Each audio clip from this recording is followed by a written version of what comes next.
안녕하세요. 중앙대학교 경영학과 2021-5732 유예준입니다. 저는 밀턴 프리드먼이라는 노벨 경제학상 수상자를 소개하려고 합니다.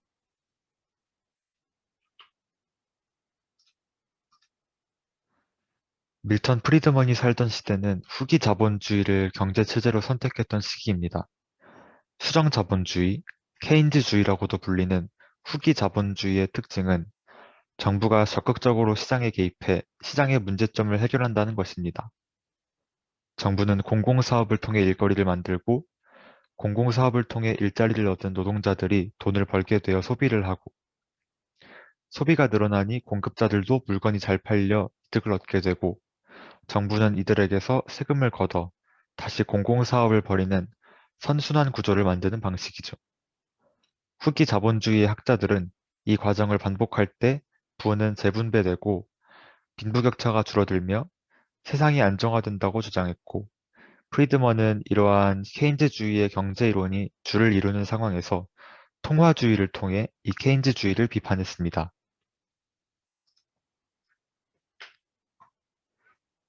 프리드먼의 연구 동기에는 크게 세 가지로 볼 수 있는데요. 첫 번째는 케인즈주의에 대한 비판입니다. 시장에 대한 정부의 과도한 개입에 대한 비판인데요. 프리드먼은 경제는 살아있는 유기체와 같아서 변동이 매우 빠르나 이에 비해 정부의 경제 정책은 대응 속도가 느려 정부의 개입은 시장의 문제를 해결하기에 적합하지 않다고 주장합니다. 이에 대한 해결책으로 그의 유명한 이론인 통화주의가 등장하는데요. 통화주의는 불황이나 인플레처럼 국민 경제의 변화에 영향을 미치는 요인 중에서 통화량이 가장 중요한 변수라는 것인데요. 케인즈주의 경제학자들에 따르면 불황의 원인은 투자의 부족이며 이를 위해서는 정부 지출의 확대 재정 정책이 필요하다고 합니다. 하지만 프리드먼은 격심한 인플레나 대공황과 같은 심각한 경제 교란은 대부분 통화 교란 때문에 발생한다고 주장하는데요. 또한 케인즈주의 학자들이 세계 대공황의 원인을 시장 경제의 내재적 결함으로 치부한 것에 반해 프리드먼은 그 원인을 통화 공급량을 조절하지 못한 정부 정책의 탓으로 돌렸습니다. 두 번째, 권력 집중의 폐해입니다. 프리드먼은 그에 져서 자본주의와 자유에서 자본주의는 개인의 자유에 기반한 경제 체제임을 강조합니다. 그에 따르면 개인의 자유가 보장되기 위해서는 권력의 분산과 다양성에 대한 관용이 필수적입니다. 즉, 이는 민주주의 기반의 자유이며 개인의 사상과 선택의 자유에 기반한 경쟁이 전제되는 것을 뜻하죠. 권력이 집중되기 시작하면 곧바로 개인의 자유는 제한되기 시작하며 자본주의는 곧바로 기형적인 것이 된다는 것입니다.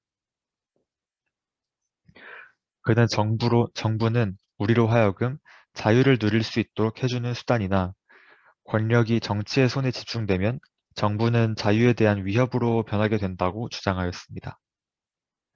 세 번째, 신자유주의입니다. 프리드먼의 시대에서 주 경제체제는 케인즈주의에서 신자유주의로 옮겨갔습니다. 프리드먼은 현대의 자유주의가 진보주의라는 의미로 사용되는 것을 비판하고 원래의 고전적 자유주의를 부활시킬 것을 주장하였습니다. 자유주의는 개인 자유를 유일한 궁극적인 가치로 인정하고 개인의 권리와 책임을 중시하여 개인의 사회활동에 대한 정부의 부당한 간섭을 반대하는 주장, 즉 자유지상주의입니다. 복지와 균등 배분을 자유주의의 전제 조건으로 보고 이를 위한 정부 개인의 부활을 옹호하는 진보적 자유주의와 혼동되는 것을 피하기 위해 프리드먼이 주장한 자유주의를 신자유주의라 명명하게 되었습니다. 프리드먼이 노벨 경제학상을 수상한 연구는 소비이론, 금융사, 금융이론 분야에서의 실적 및 경기 안정화 정책의 복잡성에 관한 논증입니다.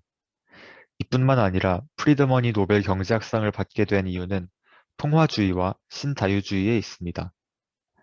프리드먼은 통화주의라는 개념을 제시하며 당시 주류 학파였던 케인즈 학파의 정면으로 반박했고 실제로 말이 옳다는 것이 밝혀졌습니다. 또한 그는 신자유주의의 도래에 큰 영향을 주었습니다. 이러한 복합적인 요인들이 합쳐져 그가 노벨상을 받을 수 있게 되었습니다.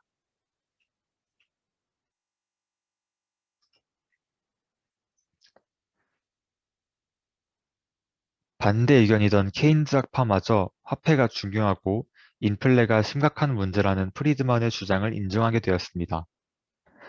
또한 프리드먼이 지적한 인플레 기대 심리는 현대 거시경제학에 큰 영향을 미쳤습니다.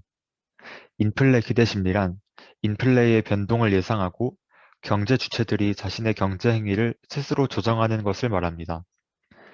프리드먼은 이 기대 심리 때문에 케인즈 학파가 주장한 저금리 정책과 조정 기입의 효과가 없다고 주장했습니다. 프리드먼이 케인즈 학파의 정면으로 반박함으로써 신자유주의가 도래하는 것에 일조하였습니다. 프리드먼의 연구가 현실에서 적용되는 것에 대해 설명하겠습니다. 정부의 시장 개입, 넘어서 정부의 역할에 대한 지적과 비판을 통해 정부의 개입 필요성과 시장의 자생성, 정부의 역할 등에 대한 다양한 고찰에 기여했습니다. 그의 이론은 현재 시장의 상황과는 다른 점들이 있어 적용하기 어려운 점이 있지만 그의 이론들은 여전히 현대 경제학의 기초가 되고 있습니다. 현실에서 그의 이론이 적용된 대표적인 사례로는 미국 대통령 로널드 레이건의 레이거노믹스가 있습니다. 프리드먼이 우려했던 스태그플레이션이 미국에서 발생하였고, 레이건은 이 상황을 타개하기 위해 케인즈 학파의 유효 수요론에서 벗어나 자유경쟁시장 메커니즘의 자동 조정 기능을 중시해 대규모 감세와 규제 완화를 통해 민간 투자를 촉진시켜 결국 스태그플레이션에서 벗어날 수 있었습니다. 이상으로 저의 발표를 마치겠습니다. 감사합니다.